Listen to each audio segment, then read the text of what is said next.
Hello बच्चों, चलिए आज एक और महत्वपूर्ण वीडियो आप लोगों के लिए क्लास 8th की बच्चे भी कह रहे थे क्लास 8th के लिए भी कि मैडम क्लास 8th के डेस्क वर्क्स भी डालिए।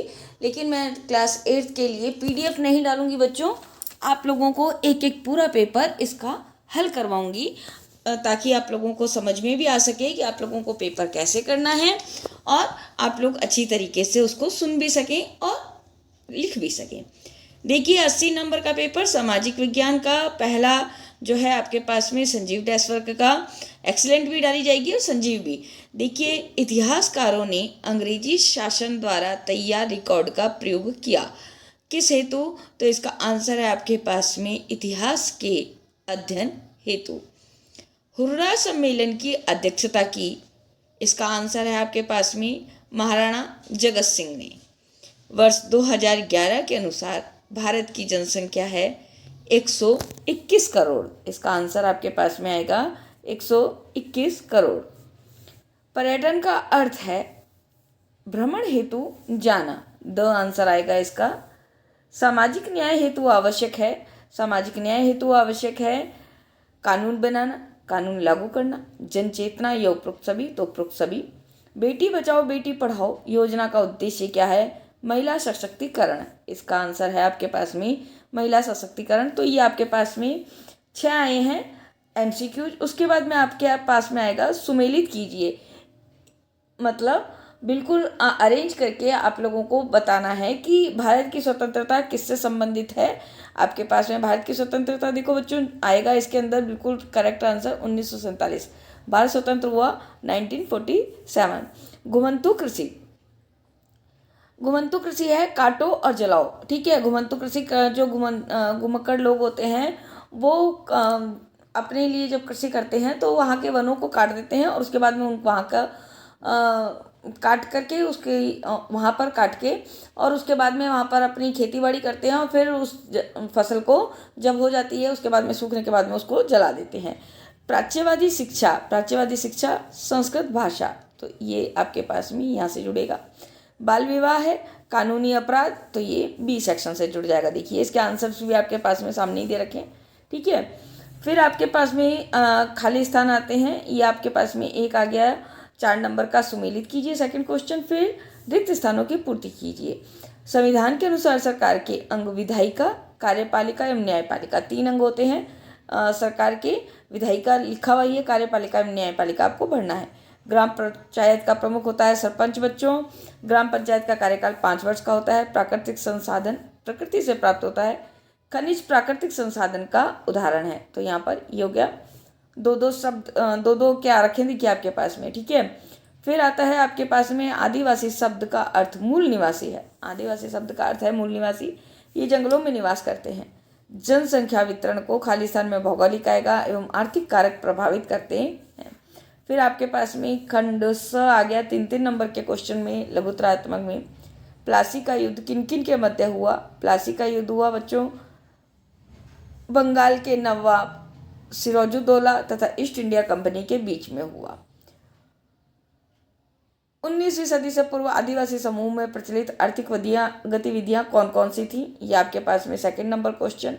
19वीं सदी से पूर्व आदिवासी समूहों में प्रचलित गतिविधियां थी झूम खेती करना, पशुओं का शिकार करना, वन उत्पादों का संग्रह करना तथा पशुपालन तथा एक ही जगह खेती करना, ठीक है। नोट करते जाइए साथ साथ में। प्राच्यवादी शिक्षा के समर्थक विद्वानों के नाम बताइए, तो इसके अंदर नाम है आपके पास में William Jones, Henry Thomas Colebrooke, Nathaniel Halhed और वॉरेन हेस्टिगज, ठीक है।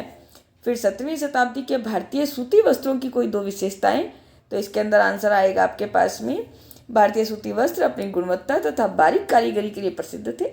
भारतीय सूती वस्त्रों का दक्षिण पूर्व एशिया तथा पश्चिमी और मध्य एशिया में भारी व्यापार था। 1857 की क्रांति के प्रमुख कारण क्या क्या थे, देखिए 3 नंबर का क्वेश्चन। 1857 की क्रांति के प्रमुख कारण थे राजाओं और नवाबों की छीनती सत्ता, किसान और जमींदारों का भारी भरकम लगान से परेशान होना, कंपनी के भारतीय सिपाहियों की वेतन सेवा शर्तों से असंतुष्टि और धार्मिक भावनाओं व आस्था पर ठेस पहुंचना तथा अंग्रेजों का भारतीयों से घृणा करना। स्थायी बंदोबस्त प्रथा थी बच्चों, वो क्यों असफल रही? ठीक है, स्थायी बंदोबस्त प्रथा असफल क्यों रही? तो ये प्रथा असफल रही क्योंकि कंपनी द्वारा जो निर्धारित राजस्व था वो बहुत अधिक था। ठीक है, जमींदारों ने जमीन की बेहतरी में कोई दिलचस्पी नहीं ली थी। गांवों में किसानों को यह व्यवस्था बहुत दमनकारी दिखाई दी। फिर आपके पास में 11 नंबर क्वेश्चन 3 नंबर का ही, गैर परंपरागत ऊर्जा स्रोत क्यों महत्वपूर्ण है? कोई दो गैर परंपरागत ऊर्जा के उदाहरण दीजिए। तो इसके अंदर आंसर, ये महत्वपूर्ण इसलिए हैं क्योंकि ये नवीकरणीय होती हैं। गैर परंपरागत ऊर्जा स्रोत गैर नवीकरणीय होते हैं। इन स्रोतों से पर्यावरण प्रदूषण भी बहुत कम होता है। इन स्रोतों के उपयोग से परंपरागत स्रोतों के समाप्त होने का खतरा भी कम हो जाएगा। गैर परंपरागत ऊर्जा के ये दो उदाहरण हैं, एक तो पवन ऊर्जा और एक सौर ऊर्जा। सूर्य से प्राप्त ऊर्जा भी गैर परंपरागत स्रोत में आता है। ठीक है, आगे कृषि से आप क्या समझते हैं? कृषि से प्राप्त कोई दो उत्पादों के नाम। कृषि एक प्राथमिक क्रिया है। कृषि क्या है? एक प्राथमिक क्रिया। प्राथमिक, द्वितीयक और तृतीयक 3 प्रकार की क्रियाएं होती हैं। कृषि एक प्राथमिक क्रिया जिसमें फसलों, फलों, सब्जियों तथा फूलों को उगाया जाता है तथा पशुपालन किया जाता है। कृषि से प्राप्त दो प्रमुख उत्पाद गेहूं और चावल।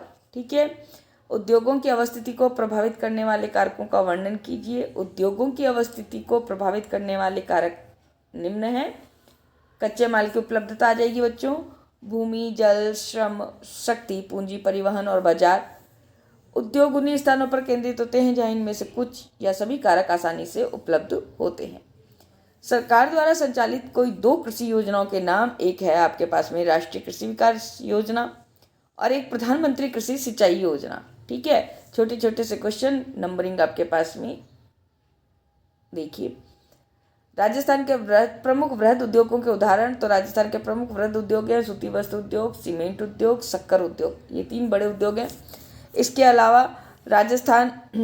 अलावा राज्य में धौलपुर, उदयपुर में कांच उद्योग, जयपुर, कोटा, भरतपुर, चित्तौड़गढ़, श्रीगंगानगर में वनस्पति घी उद्योग और नागौर में नमक उद्योग प्रमुख हैं। 15 नंबर क्वेश्चन में, राजस्थान के दुर्गों की सुरक्षा हेतु क्या प्रबंध किए जाते थे? तो राजस्थान में देखिए, सुरक्षा की दृष्टि से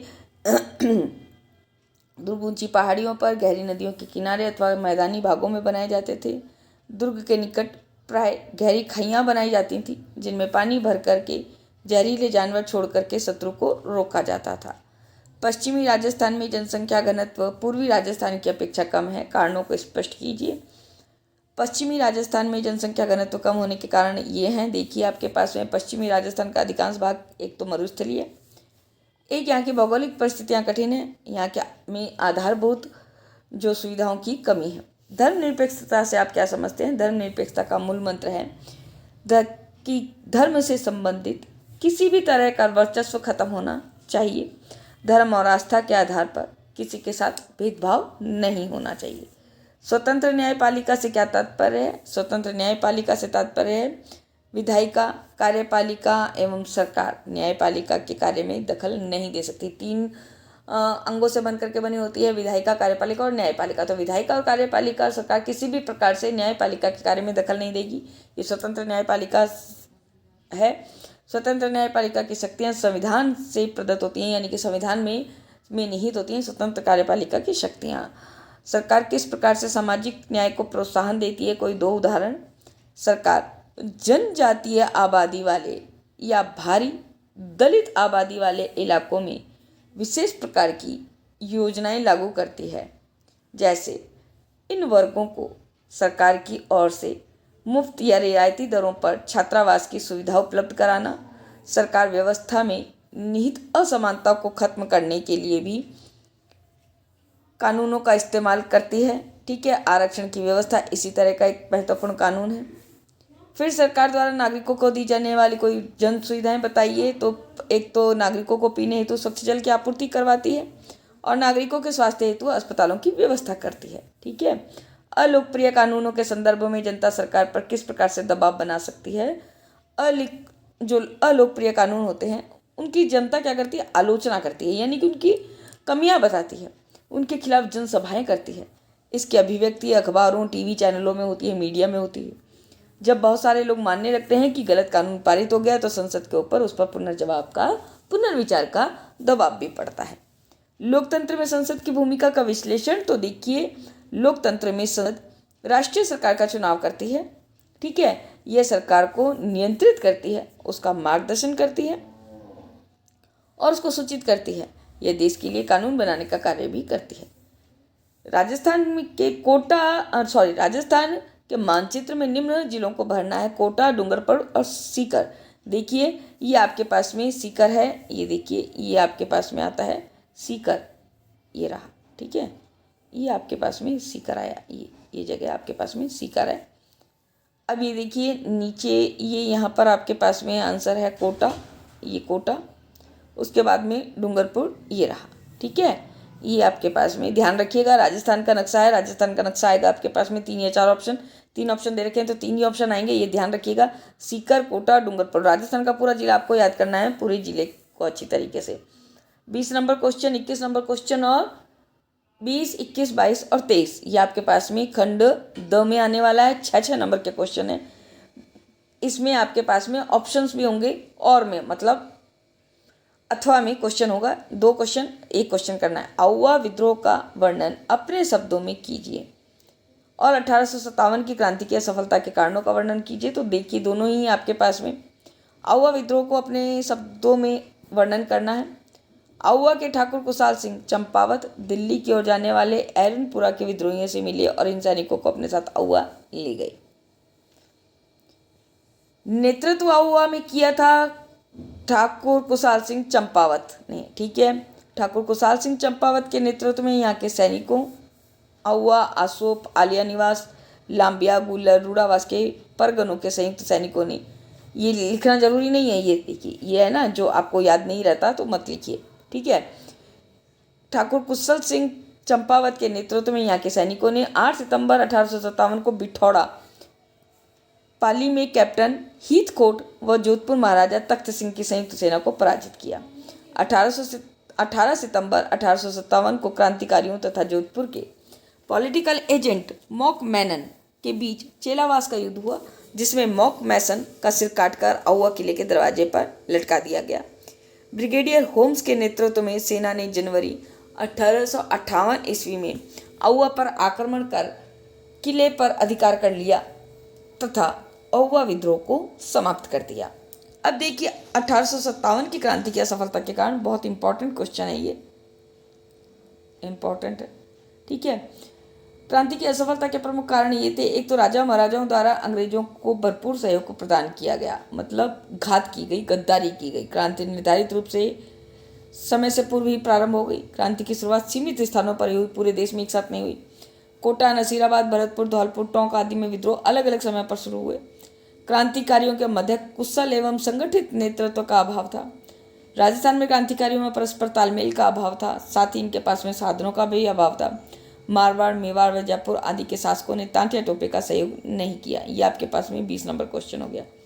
अब हम चलते हैं 21 नंबर क्वेश्चन पर। देखिए, अपराध की जांच में पुलिस की भूमिका का वर्णन कीजिए और अथवा में न्याय प्रणाली में निष्पक्ष सुनवाई से आप क्या समझते हैं, ठीक है। ये आपके पास में 6 नंबर के क्वेश्चन है।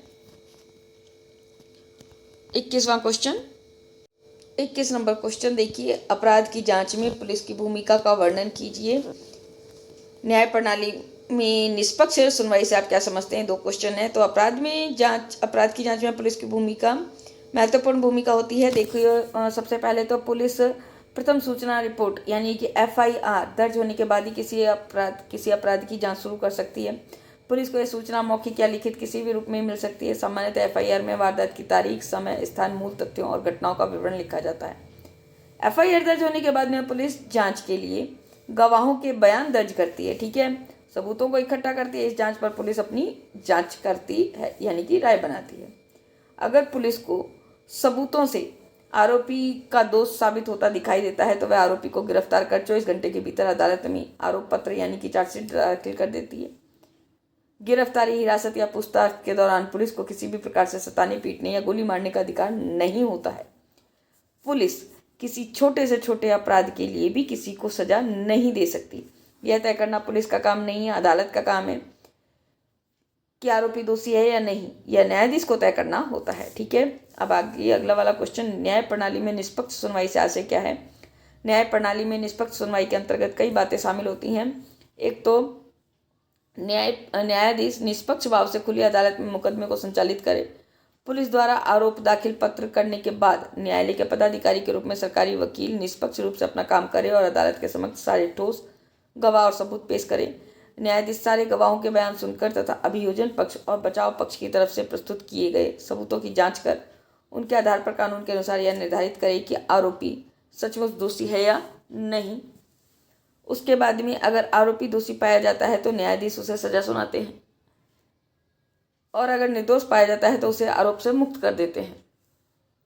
इस प्रकार निष्पक्ष सुनवाई से आशय है कि किसी भी व्यक्ति के जीवन या स्वतंत्रता को एक तर्कसंगत और न्यायपूर्ण निष्पक्ष कानूनी प्रक्रिया के जरिए ही छीना जा सकता है। मृदा संरक्षण के उपाय और वनों से क्या लाभ हैं। 2 क्वेश्चन है आपके पास में। मृदा संरक्षण के उपाय देखिए, मल्च बनाना, वेदिका फार्म। ठीक है, मल्च बनाना ये एक प्रकार की विधि है जिसमें पौधों के बीच अनावृत भूमि जैव पदार्थ जैव प्रवाह से ढक दी जाती है। इस विधि से मृदा की आर्द्रता रुकी रहती है, यानी कि नमी रुकी रहती है। वेदिका फार्म इस विधि में चौड़े समतल सोपान अथवा वेदिका तीव्र ढालों पर बनाए जाते हैं ताकि सपाट सतह फसल उगाने के लिए उपलब्ध हो जाए। फिर समोच्चरीय जुताई, मृदा अपरदन रोकने की इस विधि में एक पहाड़ी ढाल पर समोच्च रेखाओं के समानांतर जुताई ढाल से नीचे बहते जल के लिए एक प्राकृतिक अवरोध का निर्माण करती है। रक्षक मेखलाएं, इस विधि में तटीय प्रदेशों और शुष्क प्रदेशों में पवन गति को रोकने के लिए वृक्ष कतारों में लगाए जाते हैं ताकि मृदा आवरण को बचाया जा सके। समोच्चरीय रोधिकाएं, समोच्च रेखाओं पर रोधिकाएं बनाने के लिए पत्थरों घास मृदा का उपयोग किया जाता है। रोधिकाओं के सामने जल एकत्र करने के लिए खाइयां बनाई जाती हैं। फिर आता है आपके पास में चट्टान बांध, यह जल के प्रवाह को कम करने में मदद करते हैं। यह नालियों की रक्षा करते हैं तथा मृदा की क्षति को भी रोकते हैं। तो आपके पास में 6 ऑप्शन हैं जो मृदा के संरक्षण के लिए उपयोग में लाए जाते हैं। फिर ये देखिए, बीज की फसल उगाना, इस विधि के अंतर्गत वर्षा दोहन से जो है मृदा को सुरक्षित रखने के लिए अलग अलग समय पर भिन्न भिन्न फसलें एकांतर कतारों में उगाई जाती हैं। वनों से लाभ देखिए आपके पास में, आप पढ़ते जाइए, मैं केवल पॉइंट बताती हूँ। इमारती लकड़ी, आश्रय तथा ऑक्सीजन की कम प्राप्ति, मृदा और जल संरक्षण, फल तथा अन्य पदार्थों की प्राप्ति, वनों के जीव जंतुओं से प्राप्त पदार्थ, फिर वन्य जीवन से अन्य लाभ। ठीक है, आप पढ़ते जाइए आराम से और लिखते जाइए। आप नोटिंग कर रहे हैं तो नोट भी कर सकते हैं। फिर देखिए आपके पास में जन राष्ट्रवाद से आप क्या समझते हैं, विस्तार पूर्वक समझाइए। और भारत के स्वतंत्रता संग्राम में महात्मा गांधी की भूमिका की विवेचना। 2 आपके पास में जन राष्ट्रवाद से आशय है किसी देश में की आम जनता में इस भावना का उदय होना कि ये देश यहाँ के रहने वाले कि किसी भी वर्ग, रंग, जाति, भाषा या लिंग वाले सभी व्यक्तियों का घर है। यह देश और इसके सारे संसाधन और इसकी सारी व्यवस्था उन सभी के लिए है। भारत की जनता को इस जवाब के साथ यह एहसास भी सामने आया कि अंग्रेज भारत के संसाधनों व यहाँ के निवासी लोगों की जिंदगी पर कब्जा जमाए हुए हैं और जब तक यह नियंत्रण खत्म नहीं होता भारत के लोगों का भारतीयों का नहीं हो सकता, भारत के यहाँ के लोगों का और भारतीयों का नहीं हो सकता। इस चेतना को 1870 और 1880 के दशक में बने राजनीतिक संगठनों ने और भी गहरा किया तथा 1885 में भारतीय राष्ट्रीय कांग्रेस की स्थापना हुई। 1885 में भारतीय राष्ट्रीय कांग्रेस की स्थापना हुई। उसने सभी भारतीय लोगों के हक में और उनकी ओर से बोलने का संकल्प व्यक्त किया तथा भारतीयों के लिए अनेक मांगों को उठाते हुए अंग्रेज सरकार के शोषण के विरुद्ध तथा स्वतंत्रता के लिए आंदोलन भी चलाए। 1919 के बाद अंग्रेजों के खिलाफ चल रहा यह संघर्ष धीरे धीरे एक जन आंदोलन में बदलने लगा। किसान, आदिवासी, विद्यार्थी तथा महिलाएं भी बड़ी संख्या में इस आंदोलन से जुड़ते चले गए। 20 के दशक से मजदूर और व्यावसायिक समूह भी कांग्रेस को सक्रिय समर्थन देने लगे। प्रथम विश्व युद्ध के बाद भारतीय उद्योगों का विस्तार हुआ तथा भारतीय व्यावसायिक समूह विकास के लिए और अधिक अवसरों की मांग करने लगे। युद्ध से लौटे भारतीय सिपाही भी भारत में औपनिवेशिक शासन का विरोध करने लगे। 1917 में रूसी क्रांति की घटना के समाचारों ने किसानों और मजदूरों में भारतीय राष्ट्रवाद की प्रेरणा को बढ़ाया। इस प्रकार भारत की समग्र जनता ने अंग्रेजी शासन के विरुद्ध संघर्ष की प्रेरणा पैदा हुई एवं समूची जनता में भारतीय राष्ट्रवाद की भावना जागृत हुई और जन राष्ट्रवाद का उदय हुआ। अब देखिए भारत के स्वतंत्रता संग्राम में महात्मा गांधी की भूमिका। रॉलेट सत्याग्रह, खिलाफत आंदोलन और असहयोग आंदोलन चलाया, सविनय अवज्ञा आंदोलन और दांडी मार्च और भारत छोड़ो आंदोलन। ये देखिए इन सब में महात्मा गांधी की महत्वपूर्ण भूमिका रही। इन सबको आप अच्छी तरीके से पढ़ लीजिए। स्क्रीनशॉट खींच करके अगर आपको काम करना है तो इससे भी कर सकते हैं आप काम, और अपनी तैयारी को प्रॉपर तरीके से कर सकते हैं। तो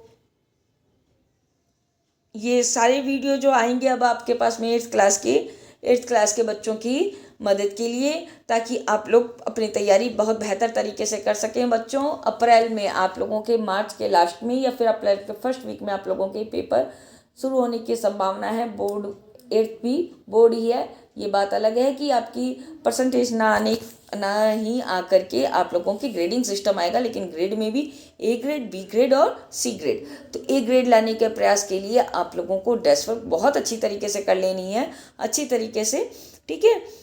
तो कैसा लगा वीडियो? अगर अच्छा लगा हो तो बच्चों प्लीज़ लाइक, कमेंट और शेयर करना बिल्कुल भी ना भूलें। चैनल को भी सब्सक्राइब करना ना भूलें। आज के लिए